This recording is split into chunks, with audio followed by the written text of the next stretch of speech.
Hi, my name is Diane McAvenue, and I'm a registered nurse in the state of New Jersey.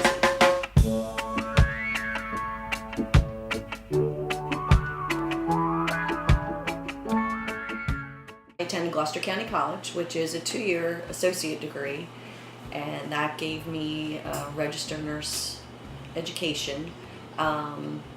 Actually, what has happened now since I've gotten that is a lot of hospitals are requiring a BSN, a Bachelor of Nursing.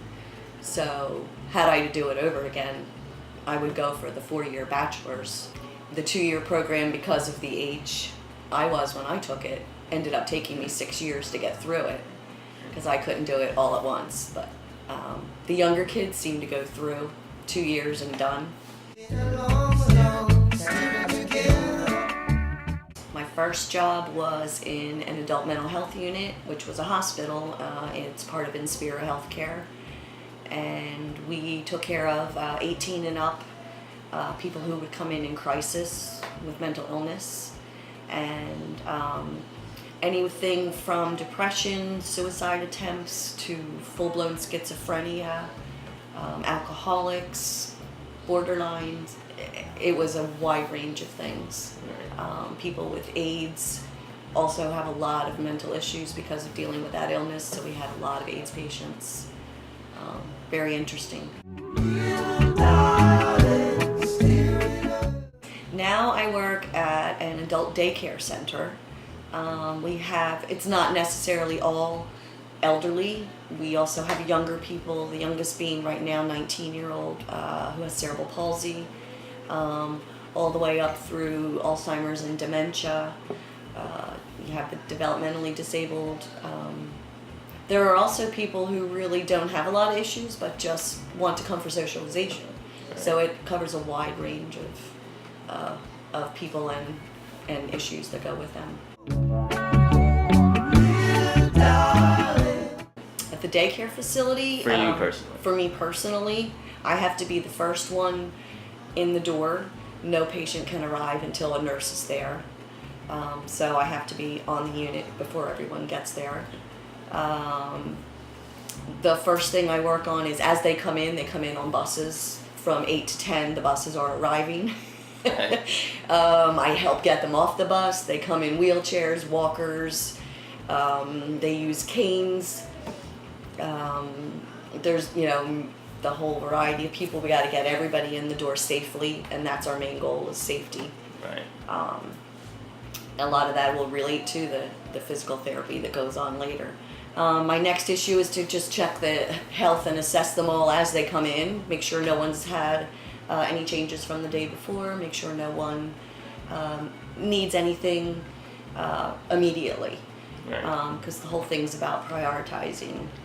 Okay. If there's no immediate issues, then I start on my blood sugars. A lot of diabetics, get everybody's blood sugars, insulins, their proper breakfast. They all get breakfast when they arrive, depending on what their glucose level is. You got to get them the proper breakfast to raise or lower their numbers. Then next is morning medications and their vital signs. Make sure everybody's good for the day. After that, usually I'm dealing with all their questions. They come in, we set up doctor's appointments for them, and then we also have physical therapy within our building. We have girls that come in and do that in our building. Pretty much everyone, when you're in a hospital or a nursing home setting. My previous job was the nursing home, and that entailed a behavior unit, which were the people with obviously behaviors that were uncontrollable. They also had a rehab unit where people were coming from the hospital but not quite ready to go home yet. And then there was a long-term unit. All 3 units deal with physical therapists, speech therapists, occupational therapists, the dietitians and nutritionists come in. There's all sorts of things that need to be evaluated on every patient because they're so different and individualized. Right. So you're also dealing with the doctors and the people above you, the administration.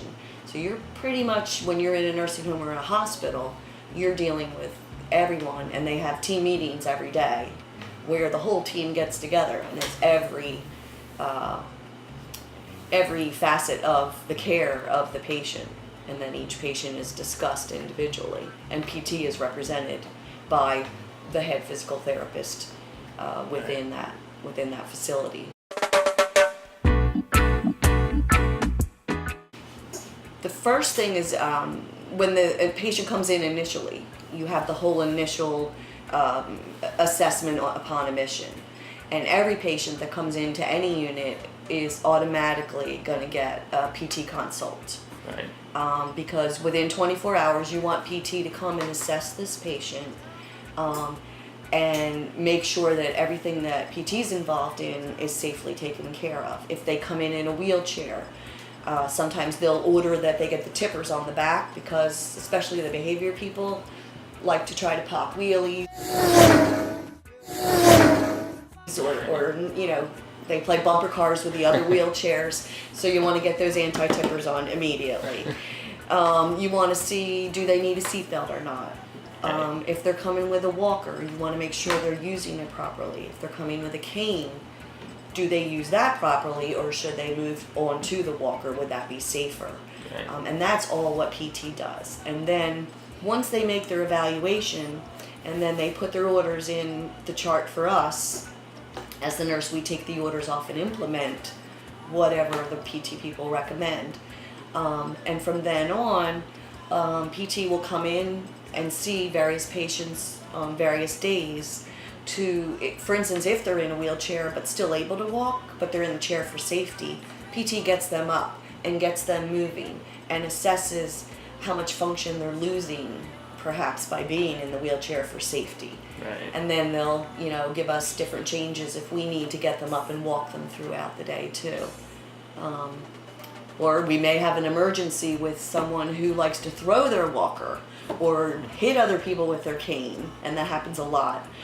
And that's when we say, okay, these things are now become weapons instead of a helpful thing, and it's a shame, but you have to take that away, and then they get put in the wheelchair, and that's when they really need people to work with them every day. Right. To keep their function as high as possible. But Right. PT is a huge part of the nursing home facility on every unit, from start to finish. They're always there.